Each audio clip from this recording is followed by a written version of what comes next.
Merci de cette confiance renouvelée au programme de Renouveau TV. Bienvenue dans votre émission Regard croisé. Les FAMA en mouvement vers Kidal, c'est le sujet qui va essentiellement occuper nos regards ce soir. Pour l'aborder, nos invités, ils sont 4. Le premier, M. Cheikhoumar Soumano, il est coordinateur du baromètre, président de l'organisation des jeunes patrons du Mali, qui n'a pas oublié sa cravate ce soir. M. Soumano, merci d'être avec nous. Bonsoir Balou, bonsoir à tous nos téléspectateurs du Mali et d'ailleurs, surtout de la France, dont je reviens pour une cérémonie de remise de distinction.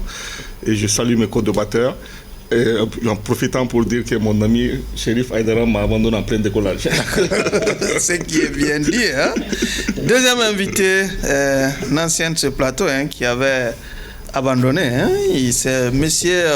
Mohamed Alamine Diko. Il est secrétaire politique au niveau du RDS. RDS qui appartient à ce regroupement qu'on appelle ATTIR.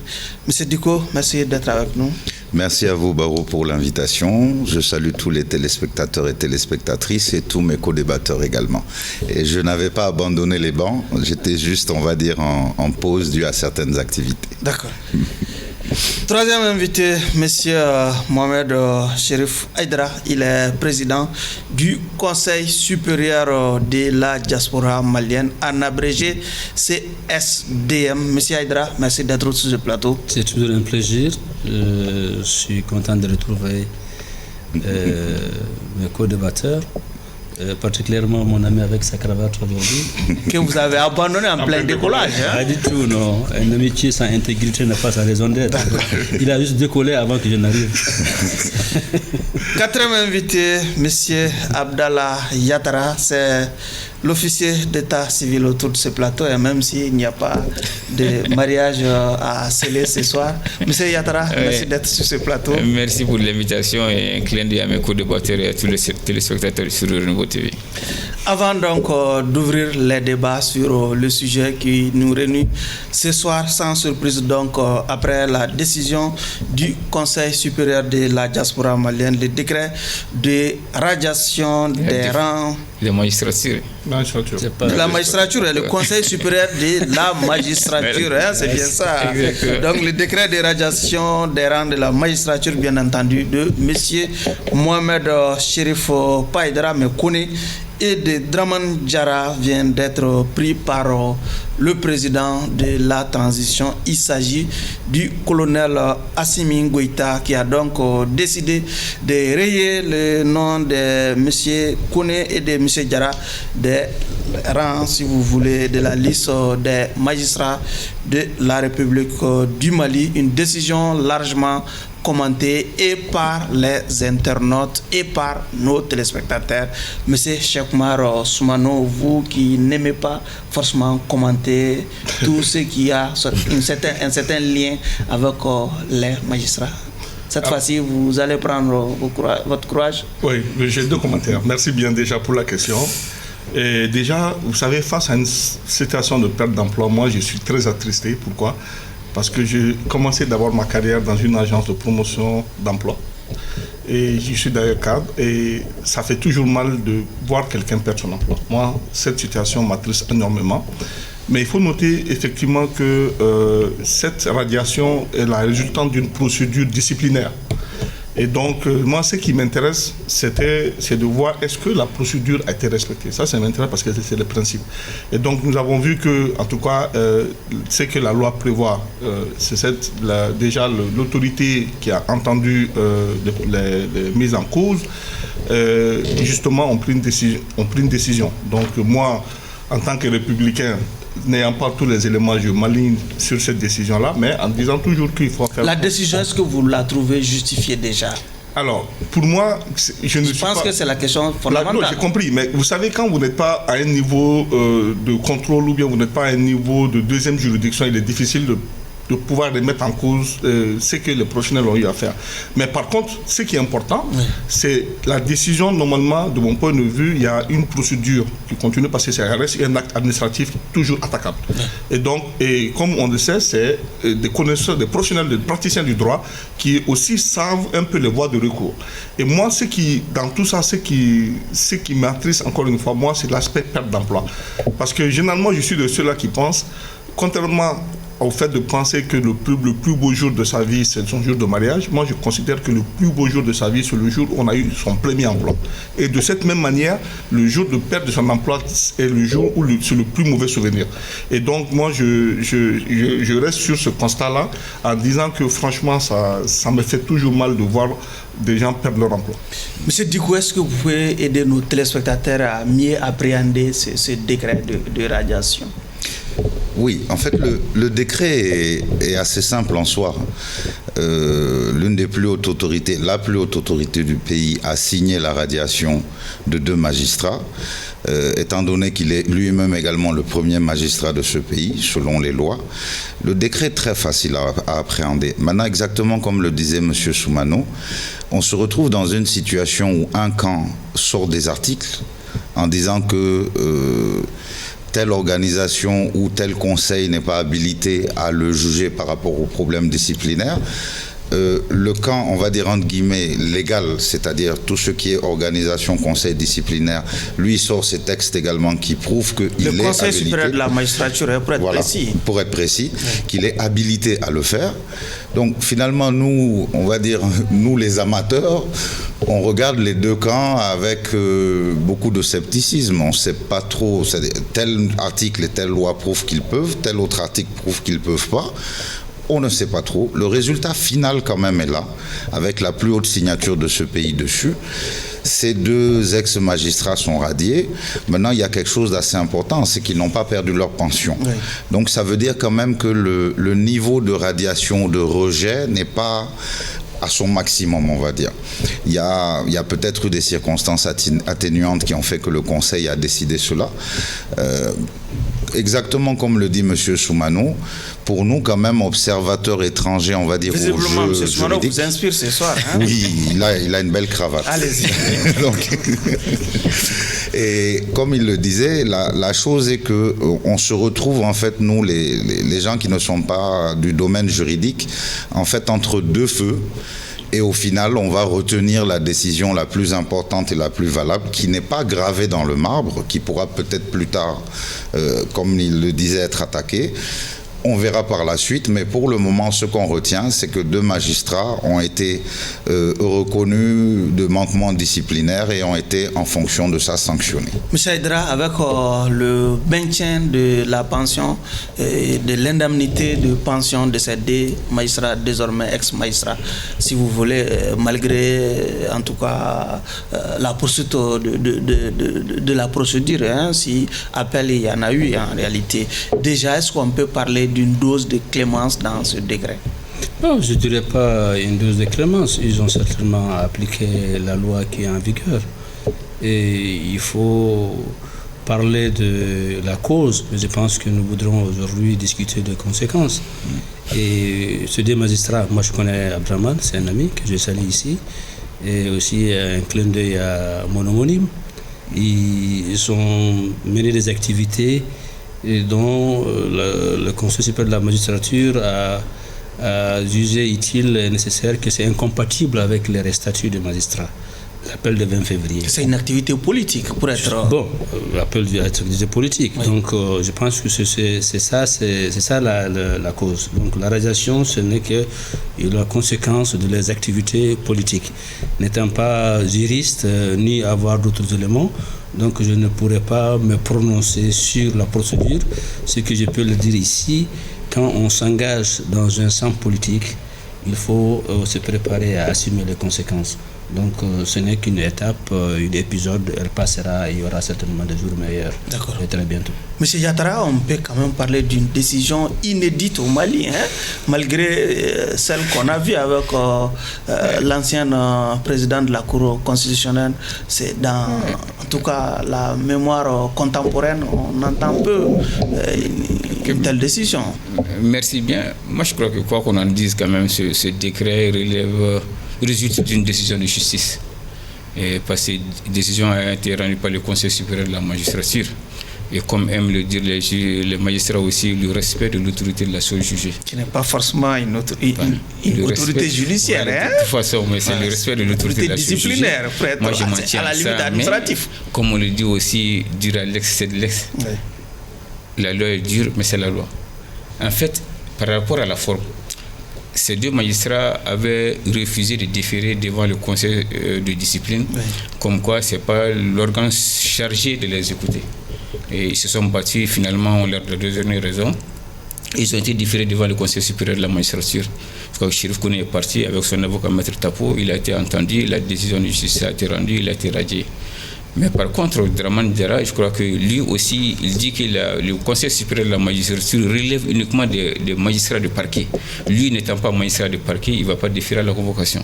Et je crois que, mais il a été jugé à son absence, il a été radié.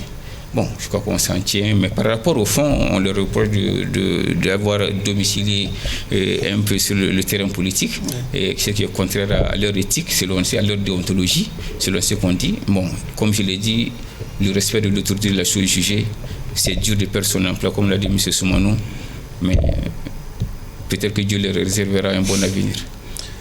M. Soumano, beaucoup quand même attendent encore cette réaction des importants syndicats de la magistrature. Comment vous comprenez un peu ce silence qu'on a pu enregistrer à leur niveau, au niveau du syndicat des magistrats, sans musulmans, je veux dire? Bon, vous savez, moi, généralement, quand on observe un silence, ça découle de l'application d'un principe ou encore. C'est une sorte d'acceptation. Dans le doute, on s'abstient, comme on dit. Pour le moment, quand on n'a pas tous les éléments, parce que certains peuvent penser que c'est une décision purement politique, d'autres peuvent considérer que c'est une décision purement technique. Peut-être que le temps, comme c'est des syndicats, encore une fois, le syndicat, son intervention, c'est pour préserver. Parce qu'il faut comprendre que le rôle du syndicat, des missions, c'est de préserver les emplois. C'est de préserver les emplois. Je rappelle au passage que les deux magistrats visés par ce décret n'appartiennent pas aux deux syndicats. Voilà. Oui. Ah, bon, j'ai vu qu'ils ont un autre syndicat. Voilà. Donc, bon, les deux étant déjà... Voilà, les deux étant mis en cause, je pense qu'on ne peut pas... ils ne peuvent pas se prévaloir de leur statut de syndicat pour dénoncer une affaire qui les concerne. Oui. C'est comme, par exemple, le principe de conflit d'intérêts en fait, qui peut se poser, mais peut-être d'autres syndicats pourraient éventuellement poser le problème. Mais ce que moi je dis encore une fois, c'est un dossier qui est très très sensible. Parce que vous l'avez dit, on a vu le cas de Manassa, moi encore j'étais encore très très jeune, mais j'ai eu les échos. Oui. Et en fait quand Manassa avait été radié, je crois que c'est une décision de justice qu'il a remise en selle. Oui. Et donc c'est là où... Après les coups d'État. Voilà, donc c'est pour ça que j'ai dit, il y a encore une fois cette possibilité, les voies de recours, c'est ça qui fait la beauté de la justice. On peut ne pas forcément gagner à un niveau, mais une autre instance peut nous remettre dans notre... Non, le cas de Manassa, c'est le contexte politique qui avait changé. Oui, mais non, je n'ai pas... Mais de la même manière, on a vu des cas où il y a eu des renversements de situation, même actuellement, tant que le contexte politique ne change, des décisions jugées à un premier niveau et la Cour d'appel a pris le contre-pied ou la Cour suprême a pris le contre-pied. On a vu ça. Vous avez vu le cas des commissaires de police à qui on avait refusé le statut de commissaire, mais la Cour suprême les a mis dans leur salle. Donc moi, je suis respectueux des procédures et j'estime que la justice malienne, il faut déjà la faire confiance. Il faut faire confiance dans notre justice. Et quand on n'a pas tous les éléments, il est difficile de pouvoir se prononcer parce que ça devient un peu... ça peut nous amener dans une position comme si on veut se porter étant... quelqu'un d'extrêmement intelligent. D'accord. Voilà. Monsieur Diko, en écoutant Monsieur Soumano, on a l'impression que la messe n'est pas forcément dite dans cette affaire. Oui, il y a cette possibilité-là. Mais comme vous le dites également, il y a quelque chose qui est assez particulier, le silence assourdissant des syndicats, pour le moment. Ça répond également à quelque chose qui a... Sans les traités de sourds, hein? Non. Mais ça répond à quelque chose également qui a beaucoup perturbé le simple citoyen malien ces derniers temps. C'est-à-dire le vacarme, justement, des syndicats de la justice. C'est-à-dire qu'à chaque décision ou à chaque problème qui concerne le secteur, on voyait les syndicats sortir et en totale contradiction les uns avec les autres, encore avec le même problème, chacun avance tel article, telle loi, et au final, la justice était très bavarde et assez mystique pour les gens. On ne comprenait pas trop ce qui se passait, ni les résultats. Je vous rappelle les grèves, par exemple, par rapport aux grilles, par rapport aux alignements salariaux, ainsi de suite. Le citoyen malien était un peu perdu face à cette justice qu'on ne comprend pas et qui a l'air très mystérieuse, et chacun sort avec son article. Ce n'est peut-être pas mal que, pour une fois, par rapport à une décision, il y ait un minimum de silence et que les recours possibles soient faits, que le travail qui doit être fait soit fait, et que ça soit fait dans la discrétion qu'on demande à une justice, en fait, sans trop de bavardage. M. Haïdara, est-ce qu'on peut s'attendre dans les jours à venir à une réaction de la part de ces deux importants syndicats de la magistrature, SAM et Sliman, syndicat libre de la magistrature et le syndicat autonome de la magistrature? Honnêtement, je ne saurais le dire, parce qu'il y a eu quand même suffisamment de temps dans ce genre de décision. Les réactions ne se font pas attendre. Qui n'ont pas opiné même sur la procédure. Hein? Ils n'ont pas opiné sur la procédure. Ce serait difficile de le dire. Et il est important, en fait, encore une fois, de rappeler. Et le syndicat de magistrature a été mis en place pour l'indépendance de procureurs et des juges et des poursuivants. Il était un moment ici au Mali où c'est un ministre qui vous appelle pour vous dire bon, interpellez un tel, enfermez un tel, ou c'est la SE qui... Ce n'est plus le cas au Mali, M. Haïdara? Je ne pense pas que ce n'est plus le cas, parce que si c'est le cas, il y a les syndicats qui sont là, qui vont défendre ce procureur ou ce juge qui a été appelé pour l'instruire sur certains cas supposés être violation de droits. Donc je suis sûr que les syndicats vont se prononcer à un moment opportun. Et n'étant pas un légaliste ou un juriste, je suis solidaire de décisions qui sont prises, et je dirais à mon homonyme et à mon ami Koulibaly, et ils ont choisi de rentrer dans les champs politiques, de défendre certains droits, donc d'assumer pleinement. Ils ne sont pas forcément d'accord avec cette thèse, hein? Oui, bien sûr qu'ils peuvent ne pas être d'accord, mais vous savez, il faut assumer. Pour être équilibré. Il faut assumer leur position de l'appel du 20 février et aussi continuer à réclamer que la justice soit faite. Monsieur Yattara, comment comprendre ce retard, si vous voulez, dans la réaction de ces deux syndicats de la magistrature à ce stade de la procédure? Moi, je me pose la question en réalité, quel est le recours après une décision du Conseil supérieur de la magistrature? Parce qu'en réalité, il s'agit d'une décision administrative. Non, pas forcément. Non, le jugement a été fait en bonne et due forme et c'était présidé, l'audience était présidée par le président de la Cour suprême. Il y a une possibilité de recours. Oui, c'est ce que je me pose la question. Quel recours en réalité après une décision rendue par le Conseil Cour suprême? Voilà. Lui, les électorats en droit, je pense que... Non, il y a la possibilité de recours. Je dis, je me pose la question. Voilà, je me pose la question parce que l'audience en fait était présidée par le président de la Cour suprême et c'est le Conseil supérieur de la magistrature. Sinon, pour être clair avec nos téléspectateurs, on a écouté l'avocat de ces deux magistrats qui a quand même indiqué que la décision est susceptible de recours. Voilà. Donc, dans ce cas, s'il y a possibilité de recours, ils vont utiliser toutes les voies de recours.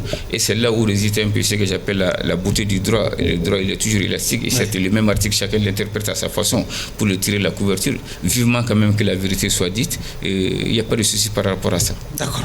L'armée malienne a affirmé ce samedi 7 octobre avoir pris le contrôle total de la ville d'Anefis, cela dans les perspectives de son mouvement vers Kidal, le fief du CSP. Selon plusieurs analystes, cette étape d'Anefis n'a pas été de tout repos pour les femmes. Ouais. Monsieur Soumano, vous souscrivez à cette analyse des analystes?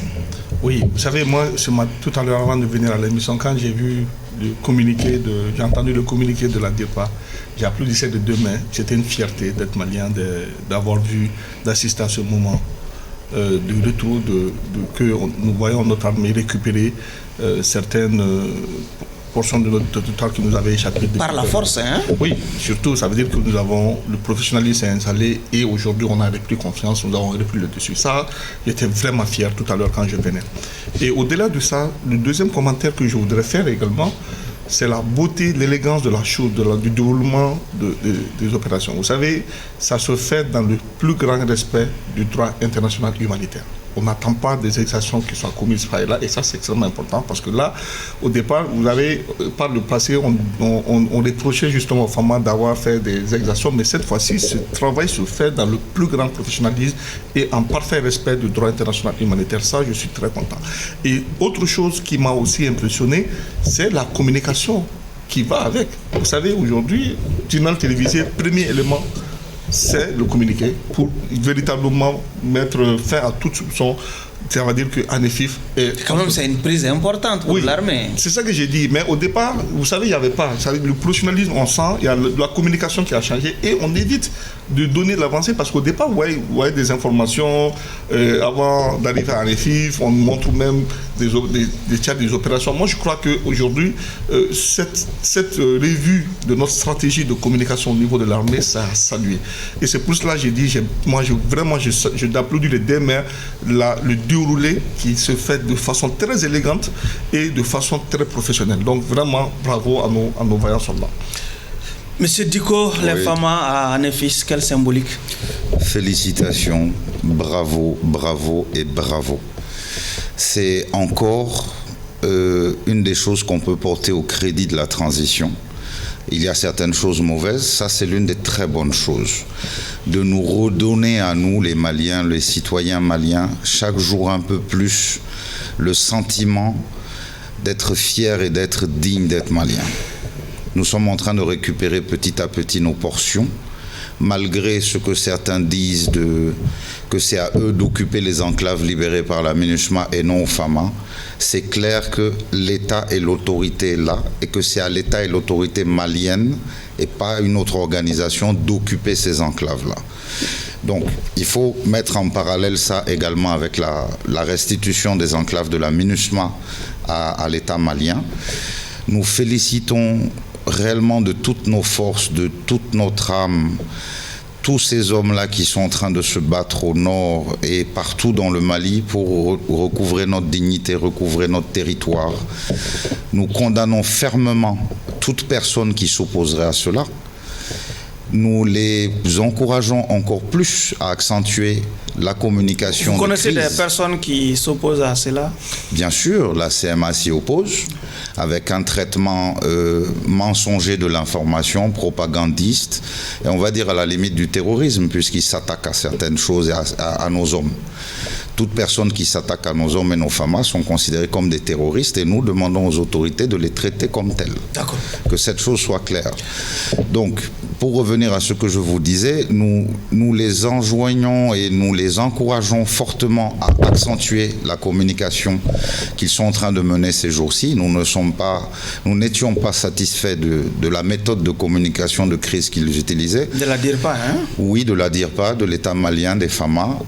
Nous leur avions demandé d'accentuer la communication de crise qui ne concerne pas uniquement les communiqués de temps en temps laconiques, mais de faire ce qu'on pourrait dire des points de presse, des rondes de presse, de convoquer les journalistes et de les laisser poser les questions qu'ils voudraient.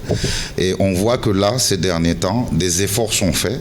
Pour nous, ce n'est toujours pas assez parce que l'État malien, le citoyen, est demandeur d'informations crédibles et correctes et il faut nous la donner. Il ne faut pas laisser le champ libre aux propagandistes de la CMA, du CSP ou parfois à certaines personnes de bonne foi qu'on voit sur les réseaux mais qui racontent beaucoup de bêtises. Monsieur Aïdara, que vous inspire la prise d'Anéfis en termes de symbolique? 10 ans après, l'armée n'y était pas. C'est une satisfaction. Et nous, la diaspora, on est très fiers parce qu'on en souffre énormément. Nous avons suivi l'évolution depuis le début de cette transition. Encore une fois, nous ne sommes pas des téléspectateurs, nous sommes des acteurs de cette transition. Et l'une des Priorité de Assimi, je parle du président, le colonel président de la transition. Il avait 2 priorités, l'intégrité territoriale du Mali et aussi la sécurité des documents d'état civil de la diaspora malienne. Et c'est ce qui explique le plan mis en place pour acquérir suffisamment d'équipements, surtout une suprématie jamais égalée en termes de l'aviation. Et ce qui nous donne aujourd'hui la possibilité de récupérer toutes ces emprises. Bien entendu, il y a eu un accord avec l'administration et ça a été professionnellement fait avec un calendrier établi, avec des dates établies. On enregistre quand même un glissement au niveau de ce calendrier, M. Aïdara. Oui, mais je ne pense pas qu'il y aura de glissement parce qu'en décembre, ils doivent partir. Je pense qu'après Anafis, il reste quoi? Il reste 2 emprises. Et ce que nous avons dénoncé il y a plusieurs fois, la dernière c'était juste la semaine passée, c'est le manque de communication efficiente de crise. Vous savez, il y a la communication institutionnelle, vous avez la communication de crise. Nous avons vu de vidéomans ou de journalistes, enfin de vidéomans, je pense que ce ne sont pas des journalistes, qui passent du temps à donner des informations et qui est supposé être crédible parce que quand on les entend, on les écoute, on se dit certainement que quelqu'un les a informés. Et ça peut porter atteinte à la crédibilité de l'armée. Et je suis de ceux qui pensent qu'il faut que la DIRPA continue à faire ce qu'ils sont en train de faire maintenant et de joindre les 2 communications institutionnelles et des crises. Et surtout, si ces personnes-là sont aussi engagées et sont des patriotes qui ne demandent que le Mali recouvre l'ensemble de son territoire. Vous voulez qu'Assimi s'inspire de l'exemple burkinabé finalement? Non, je ne veux pas qu'Assimi va au front, non. Non, pas Assimi. Mais je veux dire que de prendre des journalistes, justement, amener les journalistes au front. Oui, c'est l'exemple burkinabé. On a vu des médecins qui ont été réquisitionnés. Pas réquisitionnés par contre. Oui. Mais c'est prendre des journalistes, nous avons beaucoup de journalistes ici, prendre des journalistes et aller avec eux. Nous voudrons avoir des informations venant de ces journalistes professionnels sur le centre de bataille qui communiquent à partir de là-bas. Nous ne voulons pas... Je suis sûr qu'il y aura plusieurs volontaires pour se présenter à un tel exercice. Voilà, je pense que c'est ce qu'il faut faire. Oui. Parce que ça, on entend des informations avérées, incontestables, d'un journaliste avec son casque, avec sa tenue, qui est en train de nous transmettre des informations à temps réel. Oui. Pas de montage sur TikTok et sur Facebook. Et avec certaines exagérations, ça brouille un peu et aussi ça atteint un peu la crédibilité de la communication du DIRPA parce que bien avant que DIRPA vienne dire quelque chose, il y a quelqu'un déjà qui est sur un plateau ou aussi dans son bureau qui est en train de communiquer. Je pense que ça doit changer. Et le deuxième aspect, c'est que ce que nous souhaitons, nous la diaspora, c'est que l'armée refuse de tomber dans les pièges qu'on est en train de les tendre. Oui. On veut coûte que coûte les amener, quand ils écoutent les communications de la CEMA, à commettre des erreurs. Donc de rester strictement attachés au calendrier qui a été convenu avec les Nations Unies. D'accord. Et si après Anafis, on sait qu'ils sont à 110 km de Kidal. Oui, on va revenir. Voilà, on peut très bien. Monsieur Yattara, quelle est la réaction à chaud à cette grande finalement prise, la prise d'Anafis? Oui, et Anafis, dans son contexte. Oui. Dans son contexte, je dis bien, et toute proportion gardée, je l'assimilerais un peu à une sorte de débarquement de Normandie à la malienne. Et tout le monde le sait que le débarquement de Normandie a sonné le glas de la défaite nazie. Oui. Et Anafis Roussi rentre en droite ligne du discours du chef de l'État au 31 décembre. Il a dit que les erreurs commises lors de la libération des premières emprises ne se répéteront pas.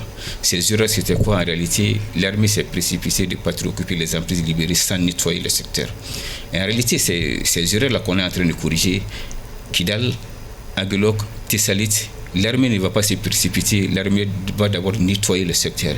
Et Anafis, c'était un peu le verrou. 10 ans de présence. Je crois que les terroristes, les narcotrafiquants avaient eu le temps même de diriger une économie parallèle. C'est à Anafis que les femmes avaient été stoppées. Tout à fait. Il y a 10 ans. C'est tout à fait symbolique par rapport à ça. Et je crois qu'au-delà de ça, la stratégie employée, je le dis, je l'assume, est digne des grandes armées. 2 convois sont partis de Bourem à Gao. Ils ont fait jonction sur Anefis. Et surtout, c'est l'artillerie qui a pilonné pendant 2-3 jours à distance, affaiblir les ennemis et ensuite permettre à l'infanterie, aux fantassins de rentrer ce matin pour nettoyer les terrains. Et tout ça avec une couverture aérienne très bien assurée. Et je crois que je suis vraiment fier des femmes aujourd'hui. Chakmar, vous sortez de ce studio tout de suite, vous demandez le commun des Maliens, il vous dira après Anefis, demain cap sur Kidal. Oui, bon, moi j'ai dit stratégiquement, je pense que déjà, il est même de me dire, je déconseillerais même aux femmes de donner une date pour conserver l'élan victorieux. Oui, hein? Oui, mais il faut pas, la stratégie de guerre, il ne faut pas dévoiler surtout les dates d'attaque. C'est important parce que, comme j'ai dit, l'armée de la Grande Guerre, le travail déjà qui se fait, vous voyez, c'est quand tout est fini aujourd'hui que la DIRPA officiellement est venue faire un communiqué. Et moi je me dis, même s'il y a un chronogramme qui est donné par rapport à la rétrocession des camps, qui est l'horizon décembre, je crois. Mais je pense que si l'armée estime qu'elle a aujourd'hui les capacités opérationnelles, elle a tous les éléments à son niveau pour pouvoir avancer dès demain à Kidal, pourquoi ne pas le faire sans communiquer là-dessus? Pour moi, c'est surtout ça qui m'intéresse. Je voudrais vraiment que on est tous unanimes là-dessus, que la communication a été revue comparativement aux autres fois, et que maintenant nous demandons aussi à certains vidéomans d'arrêter de divulguer des informations. Ce n'est pas un trophée de guerre qu'on brandit en disant bon voilà l'armée est arrivée et que plus tard, même si on a l'information, ça c'est important au Mali, il faudrait que les gens sachent donner l'information à un moment, mais il ne faut pas qu'on se dise ben, moi j'ai cette information, je discute avec X ou Y, et il m'a donné cette information, je vais la mettre sur la place publique. Ce n'est pas, de mon point de vue, c'est vraiment ça qui doit être déconseillé. Donc pour moi, faisons confiance à nos stratèges militaires, et ceux qui conçoivent en tout cas la stratégie de guerre avec un chronogramme, ils savent comment s'y prendre face à cette situation, et moi je pense que c'est ça le plus important, mais que ça se fasse dans la plus grande discrétion. Est-ce que vous êtes comme le commun des Maliens qui pensent que demain, cap sur Kidal? Oui. Bien sûr, cap sur Kidal, nous ne sommes pas des va-t-en-guerre. Tout de suite et maintenant? Si on le peut, pourquoi pas? Pourquoi pas? Mais nous ne sommes pas des va-t-en-guerre, monsieur Sidibé. Il faut que les choses soient très claires. Nous n'avons pas l'envie de mettre nos contrées à feu et à sang. Et je pense que c'est tout le monde ici autour de cette table, et en réalité comme le commun des Maliens. Mais là où nous sommes, nous avons besoin de savoir si nos frontières s'arrêtent à celles de l'Algérie ou si elles se limitent à quelques kilomètres après Mopti. Donc peut-être qu'il est temps de penser, nous sommes persuadés que les autorités actuelles ont pris conscience de ça, nous ne pouvons plus faire l'économie d'une guerre. C'est peut-être triste à dire, mais nous sommes dans cette situation-là. Vous êtes de ceux qui pensent que l'accord est vraiment mort cette fois-ci? Il n'est peut-être pas mort, mais il est moribond. Il est, on va dire, il est dans le coma. Vous pourrez prendre toutes les métaphores médicales que vous voulez. Il est en mode zombie. Est-ce qu'il peut cohabiter avec l'option militaire? Pour le moment, non. Pour le moment, il ne peut pas cohabiter avec l'option militaire. Nous sommes dans l'optique où on était en train de parler des enclaves. Nous avons le 15 novembre Kidal, Tombouctou, Douanza. Le 15 décembre, Gao, Ansongo, Mopti, Sénou. Et le MOD... Vous dites Sénou, hein? Sénou, Bamako. Ah, okay. Bamako, les enclaves de la MINUSMA. Ah, oui. Donc toutes ces enclaves doivent être occupées. Qui abrite déjà les sièges. C'est le MOB, le maintien opérationnel de Bamako. Oui. Et toutes ces enclaves doivent être restituées pour que le 31 décembre, il n'y ait plus officiellement MINUSMA qui existe ici au Mali. Et toutes ces enclaves ne peuvent pas être occupées par d'autres personnes que nous. Et c'est ce que je vous disais, monsieur Sidibé. On ne peut pas imaginer que d'autres organisations aient la folie de croire que c'est à eux d'occuper ces enclaves-là et pas à notre État. Donc quand on va être sur la route d'aller rejoindre nos enclaves, si les gens s'opposent à nous, si la guerre ne reste que comme solution, la seule et unique solution qui nous reste, c'est la guerre ou la bataille, elle devrait être menée par nos hommes qui sont là pour ça. Et ça ne devrait pas dépendre d'une quelconque volonté de paix ou autre, parce que les personnes en face, eux, ne sont pas dans cette optique-là. Donc nous sommes dans l'optique où, si nous pouvons sécuriser la zone de Kidal demain pour tous les citoyens maliens qu'il y a de Kaya à Kidal, notre armée va le sécuriser, va le faire. C'est pour le bien bien des concitoyens. Monsieur Aïdara, avec Anefis, on peut dire que le ciel se dégage finalement sur Kidal. Oui, vous savez, quand on mentionne Kidal, on se fixe sur Kidal.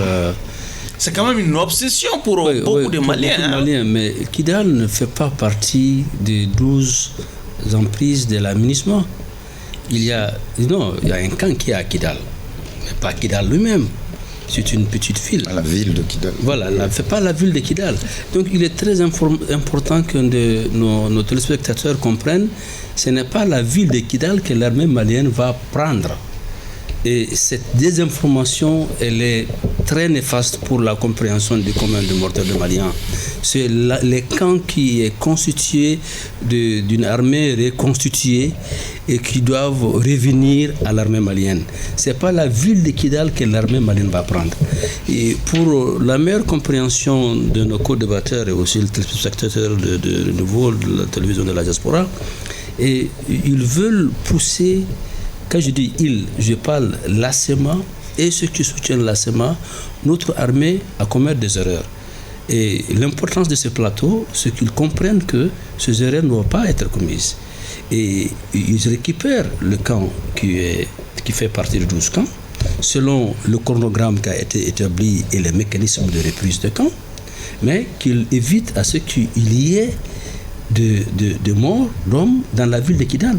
Parce que si tu as remarqué, depuis que la reprise des emprises qui étaient dans la main du MINUSMA a commencé, ni le gouvernement malien, ni la MINUSMA a dénoncé l'accord. Il n'y a pas eu une communication officielle qu'on est sorti de l'accord. Mais nous savons tous pertinemment que l'accord n'existe plus. Alors, si ni le gouvernement, ni la SEMA dénoncent l'accord, et pendant ces reprises de ces différentes zones, le ministre Ouagué, qui est chargé de la réconciliation, qui n'a pu réconcilier personne en tout cas jusqu'à aujourd'hui, a demandé à ce qu'on poursuive les négociations. Donc de faire en sorte qu'on ne tombe pas dans le piège. Je vais dévoiler le piège aujourd'hui sur ce plateau. Lesquels? Voilà. Mon voisin est en train de rire. Il voudrait en fait que l'armée commette l'erreur de rentrer à Kidal et qu'il y ait des morts d'hommes, et ils vont se lever pour dire voilà, l'armée malienne a commis des exactions sur la minorité, et ils vont appeler l'article 7 et à son chapitre 7 du Conseil de sécurité 39 et 45 pour dire qu'il faut que la minorité soit protégée. L'objectif, c'est de quoi? C'est de nous amener sous un protectorat des Nations Unies. Ça sent bien que nous avons nos amis qui ne nous laisseront pas faire, qui est la Russie et la Chine. Mais l'objectif qu'on va encore dévoiler sur ce plateau, c'est que ce qui est cherché par nos amis d'hier, qui sont devenus nos ennemis d'aujourd'hui, et qui sont ensemble quand il s'agit de leurs intérêts, je parle de l'OTAN, pour créer un conflit entre la Russie et l'OTAN au Mali. Je l'avais dit sur ce plateau, c'est qu'il faut absolument à tout prix éviter ça. Donc ce que j'encourage nos femmes de continuer ce qu'ils sont en train de faire, de reprendre les emprises comme ça a été convenu ici, avec de respecter les délais différents et rester dans l'accord. On ne doit absolument rien faire pour qu'on pointe du doigt Mali, vous avez violé cet accord. Pour terminer, il faut que les Maliens comprennent que nous sommes en guerre. Nous sommes en guerre avec JNIM, oui, avec nos partenaires d'hier. Nous sommes en guerre avec d'autres 3 ou 2 organisations terroristes. Donc il est important que les Maliens se comportent en temps de guerre. D'accord. Et je termine rapidement, Sidibé. Je ne peux pas comprendre que pendant que nos soldats meurent sur le front pour la dignité et pour l'intégrité du territoire malien, qu'on se permet en tant que membre de CNT d'aller à faire des soumous en Guinée. C'est pas acceptable. D'accord. Monsieur Yatara, sur la situation de Kidal. En fait, Anefis, c'est le dernier verrou qui poursuit Kidal. C'est la porte d'entrée, si vous voulez. Si Anefis tombe, oui, Kidal est à portée de main. Mais le Mali est respectueux de ses engagements. soucieux du respect du calendrier établi dans la libération des emprises, ne va pas à Kidal sans pour autant passer par la rétrocession du camp de Kidal. Mais monsieur Yatara, sauf que dans les jargons militaires, on entend souvent que c'est le terrain qui commande. Oui, le terrain commande, mais jusqu'à présent, depuis la signature de l'accord en 2015, le Mali a toujours respecté ses engagements. Et le Mali continuera à respecter ses engagements. Il existe l'armée intégrée au sein confiné à Kidal là-bas, qui ne peut pas sortir. Voilà, et donc en réalité, il existe déjà l'armée malienne là-bas, une l'armée malienne intégrée dans le cadre du MOC, mais ils sont confinés dans un camp, ils ne peuvent pas sortir. Même aujourd'hui, les officiels maliens, pour se rendre à Kidal, ils sont obligés de passer par le Haut Conseil de l'Azawad pour pouvoir établir le calendrier des visites. Mais je crois que dès que le camp sera rétrocédé et dès que l'armée régulière prendra la possession du camp, ce sera un mauvais souvenir. On apprend que dans, en tout cas, la ferveur de cette reprise d'Anefis, que les partisans de l'imam Mahmoud Dicko sont désormais en ordre de bataille contre la transition. À travers donc la CEMAS, ils viennent d'appeler à un rassemblement pacifique ce vendredi 13 octobre au boulevard de l'Indépendance. Le mot d'ordre, exiger une transition civile et soutenir les femmes.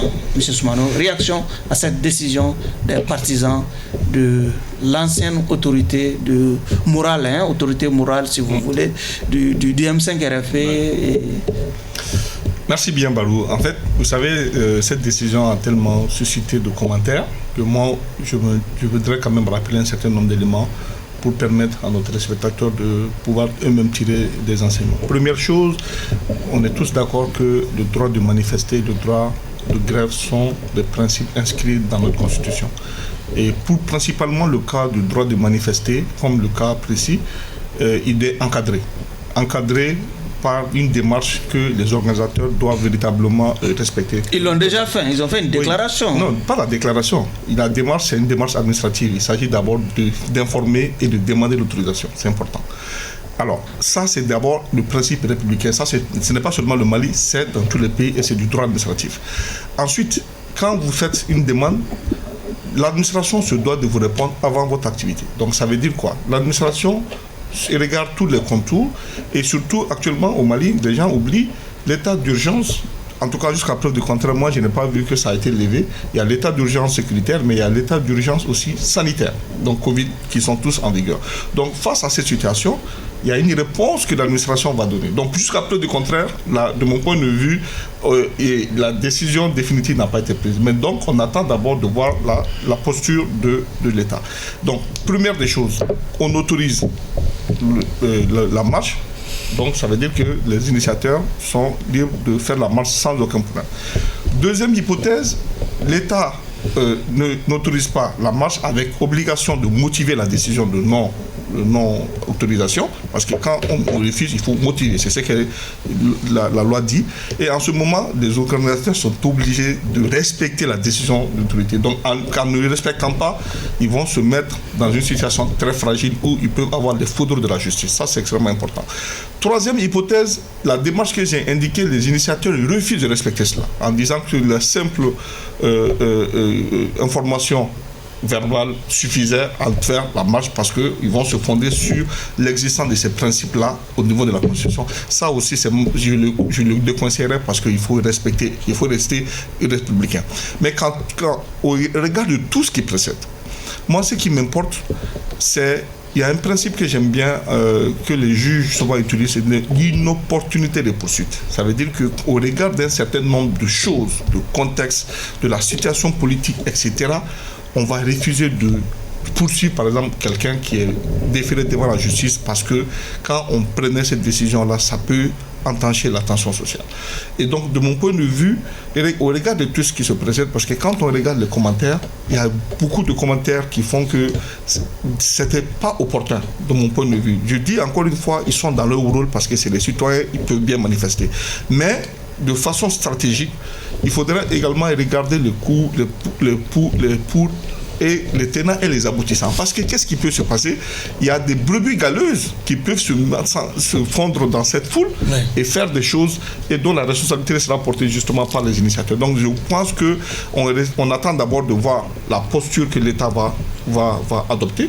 Parce qu'encore une fois, comme j'ai dit, le dernier mot va revenir à l'État, soit d'autoriser ou d'annuler la marche. Monsieur Dicko, sans être adepte de la trivialité, est-ce qu'on peut dire que SEMAS et SEMA en ordre de bataille contre la transition? Non, on ne va pas aller jusqu'à ces extrêmes-là. Je pense que leurs combats sont très différents. Oui. Mais si vous me permettez, j'aimerais prendre une minute. Certains quand même essayent de faire un rapprochement, vous attendez? Oui, mais bon, j'aimerais prendre une minute juste pour insister sur ce que notre aîné Haïdara a dit. Il faut vraiment que les Maliens se mettent en configuration mentale que nous avons face à nous des forces étrangères qui veulent vraiment nous faire vraiment du mal. Tout ce qui est la Charte des Nations Unies avec le chapitre 7 dont il a parlé, les articles 39 au 45, les mots utilisés sont une menace pour la paix et la stabilité régionale. C'est ça qui justifierait une intervention de l'OTAN. Protection des minorités. Et la protection des minorités, qui justifierait l'intervention de l'OTAN sans l'accord ou la demande du pays concerné. Oui. Et je vous rappelle que cette sémantique utilisée a été utilisée tout le long de la session des Nations Unies quand ils ont accordé au Mali le droit de ne plus avoir la MINUSMA sur notre terre. Oui. Tout le long tous les intervenants sans exception ont utilisé cette sémantique de menace de la paix, de la stabilité régionale, qui a ensuite été repris par des chefs d'État voisins dans Alassane Dramane Ouattara, en parlant du Mali également. Donc, sauf que l'OTAN n'est pas une entité des Nations Unies. Je vous rappelle le cas du Kosovo, oui, où l'OTAN a été le bras armé des Nations Unies pour les bombardements sur le Kosovo. Et la Libye aussi. Et la Libye aussi. Ça, plus récemment, la Libye aussi. Peut-être les pays de l'OTAN, mais pas officiellement. Officiellement. Oui. Officiellement, la demande a été faite à l'OTAN. L'OTAN a fait un premier coup de pression avec des premiers bombardements. Ensuite, ça n'est suivi des négociations. Avec l'accord de la Russie et la Chine. Hein? Oui, maintenant, on pourrait compter sur une sorte de veto, mais vu le clivage qu'il y a actuellement et les guerres mondiales par personne interposée qu'ils font, bon, tout ça, ça serait un autre débat. Et là, je vais prendre tout mon temps pour dire ça. La seconde chose sur laquelle je voudrais m'appesantir, c'est qu'actuellement dans le nord du Mali, on a le JNIM historique qu'on connaît, on a l'EUGS qu'on connaît. Sinon on a vidé cette thématique, on est dans... Oui, bien sûr, mais c'est juste pour réinsister dessus. Je m'excuse vraiment, je prends juste 30 secondes. Et on a un nouveau groupe terroriste, Wahdat al-Muslim, qui a été créé il y a 5-6 mois avec des fonds venant de la Libye, par je ne sais pas qui, des fonds venant et réunissant les petits lieutenants de ces deux groupes avec beaucoup de moyens, on ne sait pas d'où ça vient. Donc voilà, l'œil sur cette chose. SEMAS ou SEMA, non, je crois que là ça serait aller un peu trop dans l'association et dans l'amalgame. Mais une chose est sûre, ce n'est ni le moment ni le lieu ici à Bamako. Il y a beaucoup de salles que la SEMAS peut louer, comme le Palais de la Culture, comme ces choses-là, et tenir ses meetings. Mais venir faire des processions sur les places de l'indépendance à des moments où le pays est tellement sous tension, la population est tellement sous tension, ce n'est vraiment pas opportun. Et ce qu'on demanderait à nos compagnons de la SEMAS, c'est d'essayer de revenir sur leur pas sur ça. La SEMAS, hein? La SEMAS, oui, pas de la SEMA. Ce ne sont pas nos compagnons jusqu'à présent, pour le moment en tout cas, puisqu'ils font preuve d'une opposition et d'une adversité. Donc la SEMAS, on leur demanderait de revenir sur leur pas, de considérer la chose pour le bien commun et surtout pour l'apaisement de tout ce qui est en train de se passer des citoyens actuellement. Monsieur Haïdara, la SEMAS, hein?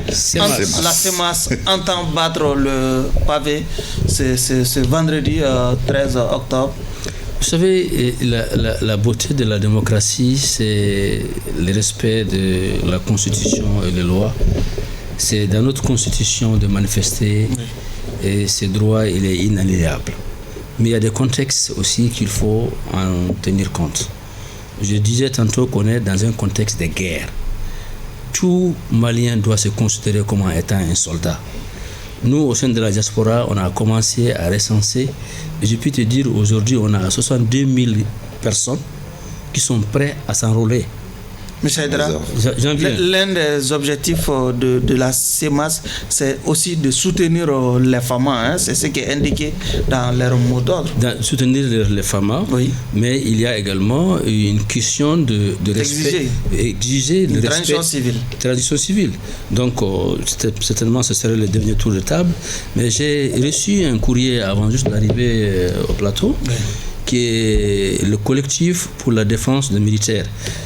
Honnêtement, je ne sais pas ce que ça veut dire. CDM, hein? CDM. Est-ce que qui entend marcher le même jour? Le même jour. Est-ce que des militaires ont besoin d'être défendus? Donc, ça je ne comprends pas bien. On a quand même vu une ancienne ministre de la promotion de la femme et de l'enfant aussi appeler à une manifestation le même jour. Oui, je reviens. Les militaires n'ont pas à être défendus. Les militaires ont besoin d'être soutenus. Donc, ce acronyme, je ne le comprends pas.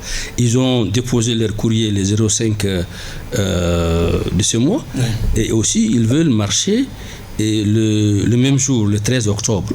Moi, je pense que si la CEMAS et si le CDM, entre guillemets, que je ne comprends pas ce que ça définit, et veut tous soutenir le FAMA, c'est de se consulter et ensemble faire une marche de soutien. Moi, je vais demander, il y a un mois, que tous les Maliens qui se reconnaissent dans ce que fait aujourd'hui le président Assimi et ses collègues, c'est qu'on puisse faire une grande marche jusqu'à Ségou. On ne peut pas aller au-delà, peut-être jusqu'à Ségou, d'aller jusqu'à Ségou. Tout le monde marchait pour dire que nous soutenons ce que notre armée est en train de faire et c'est un soutien indéfectible.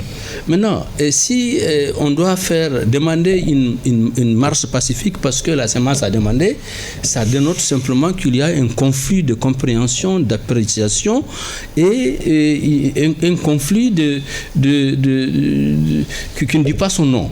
Alors, ce que moi j'aurais souhaité est que tous les Maliens, si on doit marcher, qu'on fasse une grande marche à Bamako, comme on l'avait fait dans le passé pour soutenir nos femmes.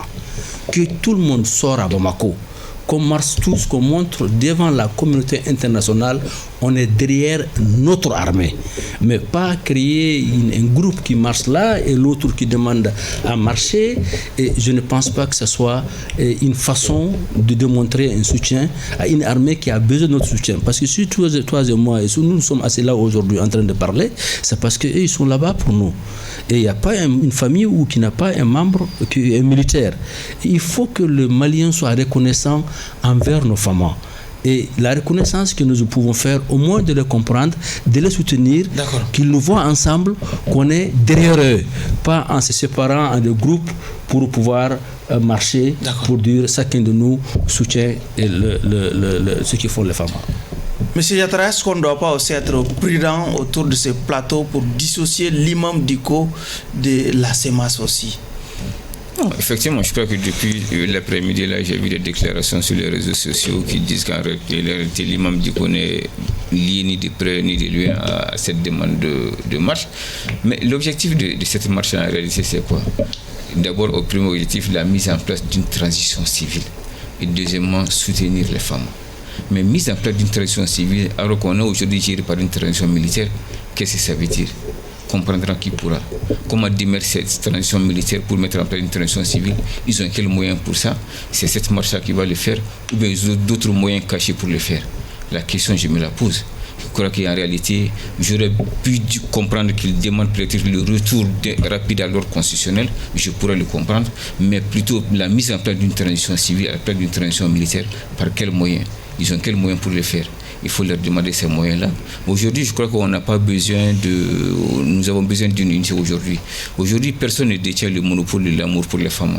Nous avons tous directement ou indirectement un membre dans les forces armées de sécurité. Aujourd'hui, qu'on refuse aujourd'hui que chacun se tire cette couverture-là pour qu'on puisse nous diviser. Les femmes n'ont pas besoin de ça aujourd'hui. On a besoin tous d'être derrière les femmes aujourd'hui pour la conquête du pays par le centre et par le nord. Soumana, vous avez 20 secondes. Déjà. Oui, donc je disais que franchement, je n'ai pas compris le fait qu'on exige la transition civile parce que c'était plus logique. C'est quand même un droit aussi, hein? Oui, mais ça devient de la tautologie parce que plutôt logiquement c'était de demander la fin de la transition ou s'opposer à la prolongation de transition civile. Je ne sais pas. En quoi c'est là la transition militaire a péché. On est en train tous de saluer les prouesses remarquables que cette transition est en train de mener, même si tout n'est pas aussi rose. Hein.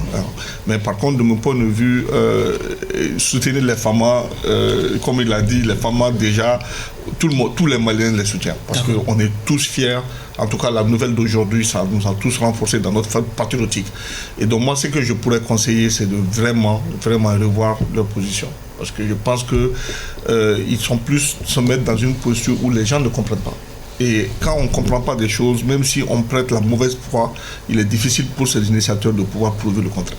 On a entendu une sortie, si vous voulez, une interview du coordinateur de la CEMAS qui essaye de dissocier, si vous voulez, les militaires au pouvoir et les militaires au front.